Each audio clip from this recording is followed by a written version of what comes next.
Voici l'histoire du Minotaure. Cette histoire se déroule dans le passé archaïque de la Grèce et de la Crète, vers 1400 avant Jésus-Christ, à une époque où les Crétois du roi Minos, un roi légendaire de Crète, dominaient certaines parties de la Grèce continentale, dont la cité d'Athènes. Celle-ci, à l'époque du roi mythique Égée, devait livrer à la Crète chaque année un tribut de 7 jeunes filles et de 7 jeunes gens. Ces adolescents ne revenaient jamais. Ils étaient offerts en sacrifice au Minotaure, qui vivait à Knossos, enfermé dans un labyrinthe. Ce monstre était le fruit des amours maudites entre la reine Pasiphae, l'épouse du roi Minos, et un puissant taureau blanc inspiré par Hadès, le dieu des enfers. Passons sur les causes de cet enchantement. Le Minotaure avait un corps humain, mais une tête de taureau.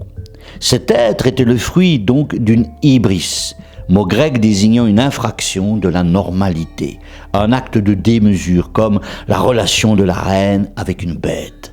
Ce mot hybris donnera le mot hybride, c'est-à-dire union contre nature, en particulier entre deux espèces contraires.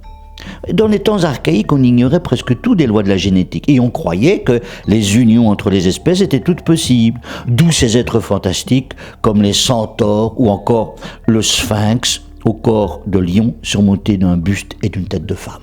Le Minotaure avait tout de la créature aberrante puisqu'il mangeait de la chair humaine. En effet, les jeunes gens offerts en sacrifice étaient par lui tués et dévorés. La pratique du sacrifice existait dans les temps archaïques et elle révulsait les Grecs de l'âge classique comme témoins d'une moralité barbare. Néanmoins, cette pratique apparaît dans des mythes anciens comme par exemple l'Odyssée d'Homère. En 1979, on a retrouvé dans une grotte en Crète, à Anemospilia, les restes de sacrifices qui semblent démontrer, mais les indices sont encore fort dispersés, que le cannibalisme du Minotaure reposerait sur des pratiques réelles dans les temps très reculés vers le milieu du 2e millénaire. Mais je te raconte la suite de l'histoire dans le prochain épisode. N'oublie pas de t'abonner.